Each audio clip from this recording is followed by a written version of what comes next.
یہ دنیا اور دین کی تعلیم کی تقسیم بعد میں ہوئی ہے، یہ پہلے نہیں تھی۔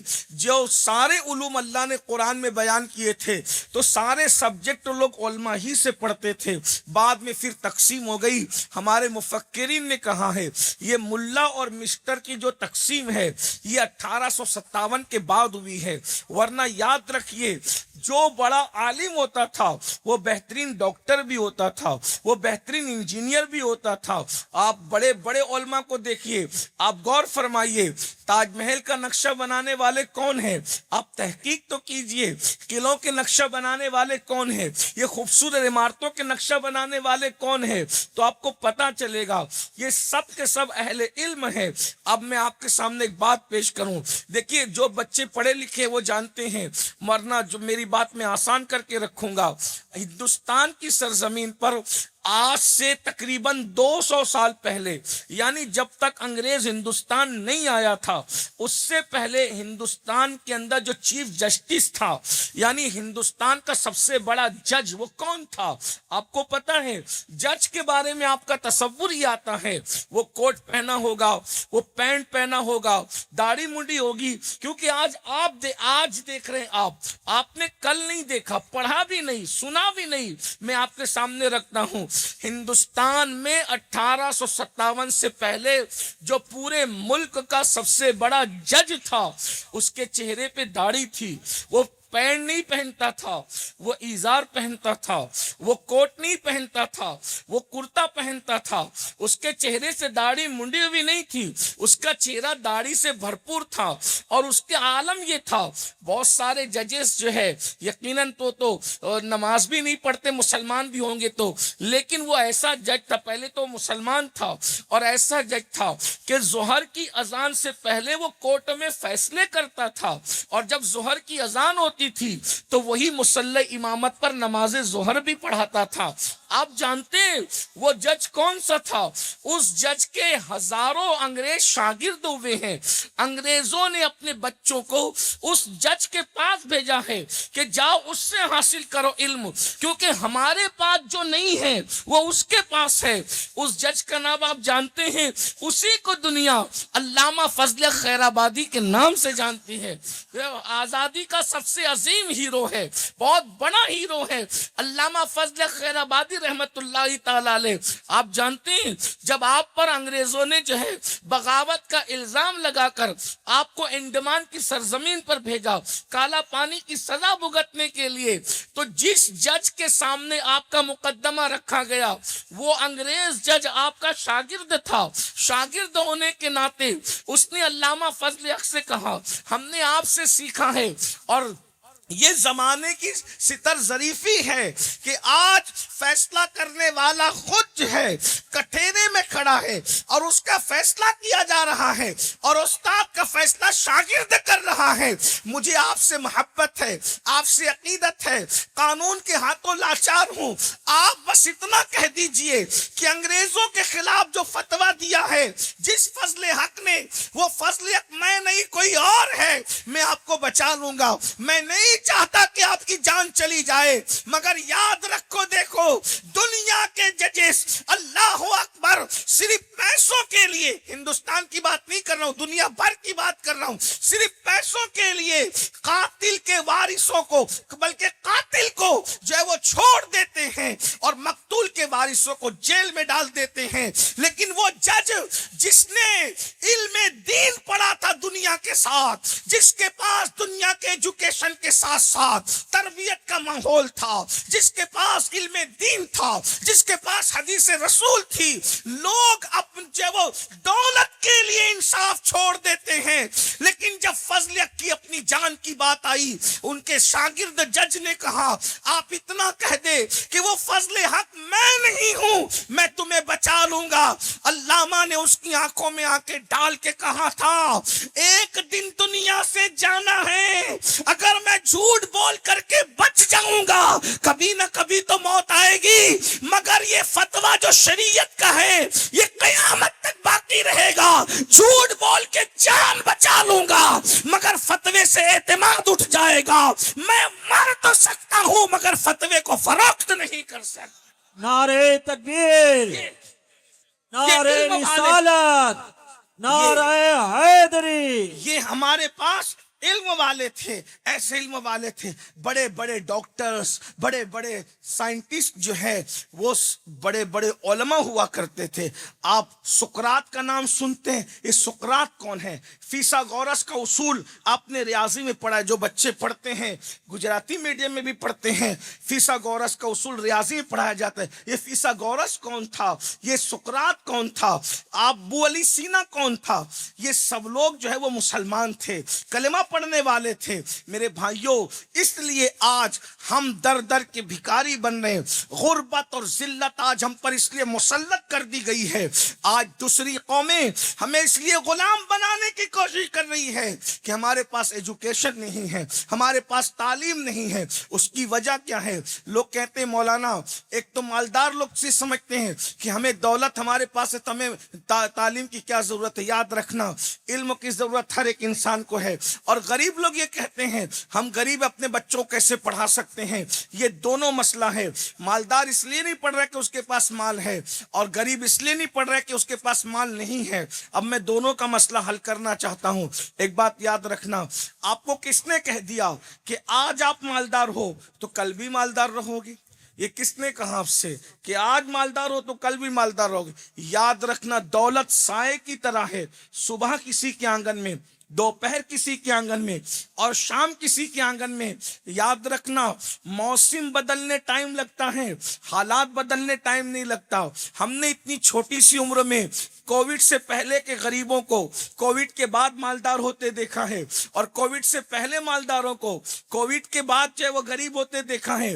آپ خود دیکھیں، اتنی چھوٹی سی عمر میں ہم نے افغانستان کو برباد ہوتے بھی دیکھا، آج افغانستان کو ترقی پذیر بھی دیکھ رہے ہیں. اسی طرح ہم نے عراق کو جو ہے، اللہ اکبر، اس کی کرنسی سعودی کی کرنسی سے زیادہ مہنگی تھی، لیکن آج جو ہے اس کا حال دیکھیے.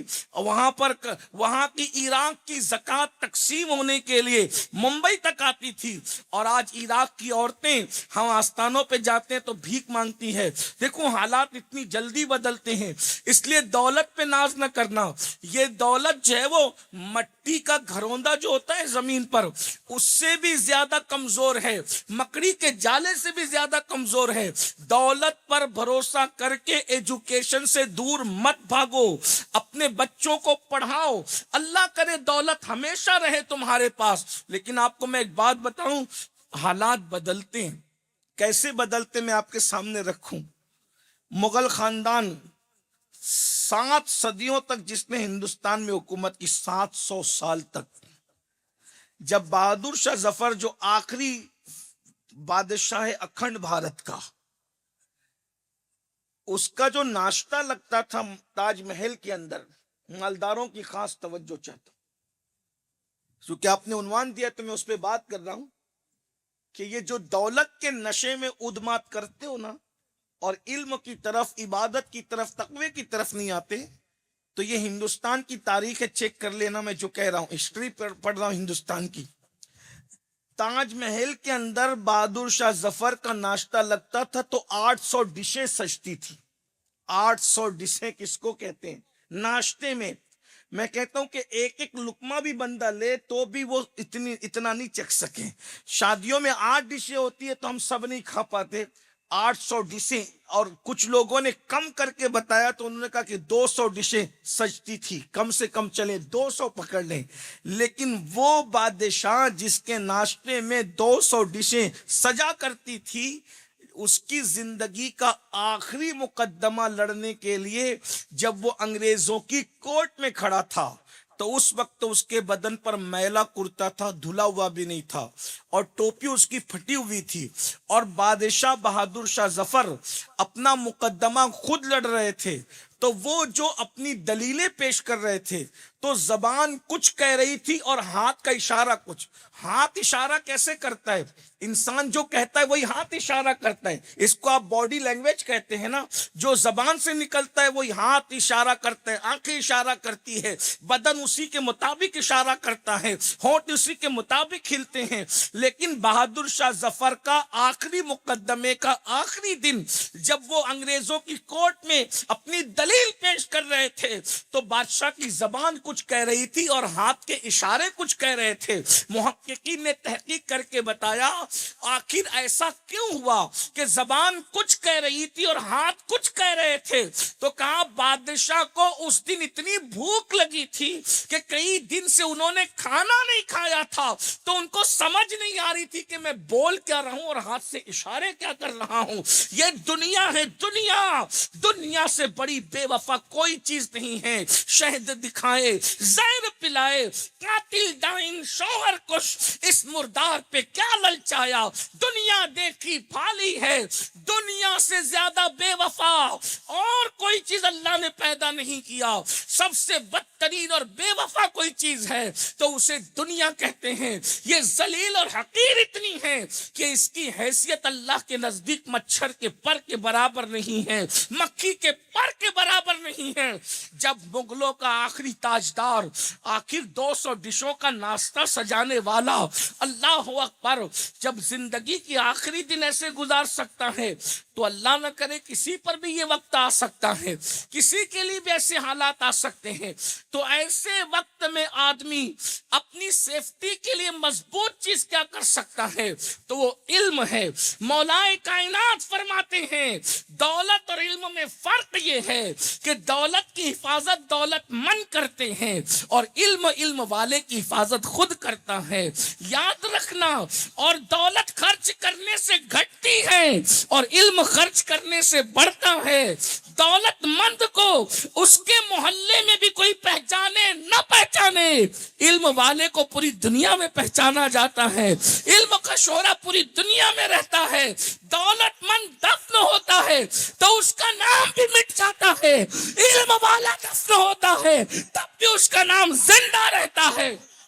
امام بخاری دفن ہو گئے لیکن علم کی وجہ سے بخاری کا نام موجود ہے. اللہ اکبر, غوث اعظم دفن ہو گئے, علم کی وجہ سے غوث اعظم کا نام آج بھی زندہ ہے. غریب نواز کو دفن ہوئے 8 صدیاں بیت گئی مگر آج بھی غریب نواز کا نام زندہ ہے.